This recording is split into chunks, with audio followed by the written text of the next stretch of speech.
Bilirsiniz, Azərbaycanda bölünmə var. Qardaşlar bölünübdür, filan kəskidir, şucudur. O deyir ona qulaq asma, bu deyir buna qulaq asma. Bunun səbəbləri nədir və bunu nasıl çözə biliriz? Bugün belə baxsaq sahəyə bir tayfa var. Bugün bir grup var. Azərbaycanı bugün elə təqdim eləyir ki, sanki Azərbaycanda bir dini gruplar var və bu dövlət üçün, coğrafiya üçün çox təhlükəlidir. Bunlar dövləti alt-üst eləyərlər, hökuməti endirərlər. Bunlar bölgə üçün çox təhlükəlidir və bu tayfa, bu kütlə güya hamilərdir.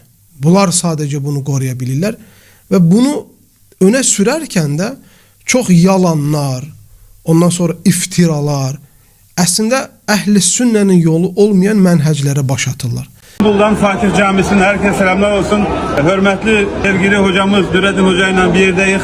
Hocanın Azerbaycan kardeşlerimize tavsiyeleri var. Selamun Aleyküm ve Rahmetullahi ve Berekatuhu. O alim değil efendim. O davetçidir ve çok güzel davet. O davetçidir ve çok güzel davet. Hataları var. Şimdi hatasız insan olmur ki. Hataları var, ne olur? Ancak çok güzel davetçidir. Ancak çok güzel davetçidir. Ondan da güçlü davetçi Ötüm Upas. Onu da görsen nereden bir orada namaz afirinden vesaire hataları var. Ama ki o devlet için o cür davet aparmağın o yeridir, özleri bile. O devlet için o cür davet aparmağın o yeridir, özleri bile. Yaptığımız vaaz-ı nasihatların tesiri mahvoluyor ya Resulallah. İnsanları cehenneme gitmekten koruyamıyoruz ya Resulallah. Sahibimiz yok ya Resulallah. Hayatımız İslam hayatı değil ya Resulallah. İmdad eyle, medet eyle ya Resulallah. Senden ayrı düşen hurma kütüklerinin feryadını duyar gibiyiz. Sen de bizim feryadımızı işit ya Resulallah. Uy ya Resulallah. İmdad eyle, medet eyle ya Resulallah. Amenna ve saddakna ya Resulallah. Ya Resulallah, günümüzü gördün, haber verdin.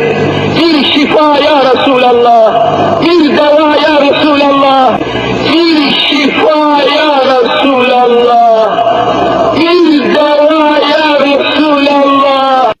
Xüsusən də hoca Mustafa İslamoğlu'nun çok güzel vaazları var. Onu dinleyəndə adam ağlamaya bilmir. Baxır, həqiqətən də insana təsir edir. Qəlblərə yol tapar onun sözləri. Əlbəttə ki, o dəvət etdikdə, vaaz verdikdə Allahın, Peyğəmbərinin və onun sahabələrinin həyatından, onların dediklərindən vaaz verir deyə Allah subhanahu teala o dəvətə, o vaaza bərəkət verir. Allah'tan istəyirəm ki, Allah sizin o Hilal TV'nize bərəkət versin. Bütün dünyaya yayınlansın. Afrika'da, Amerika'da, Avrupa'da her yerde sizin güzel sohbetlerinizi dinleyenler olsun. Adem'in babası kimdi diye soruyorum ara sıra ya. Adem'in babası da mı var diyorlar. Var ya, Kur'an söylüyor. İnsan suresinin 2. ayeti Adem'in babasının olduğunu söylüyor. Öyle ya, herhalde toprak değil. Toprak hepimizin babası.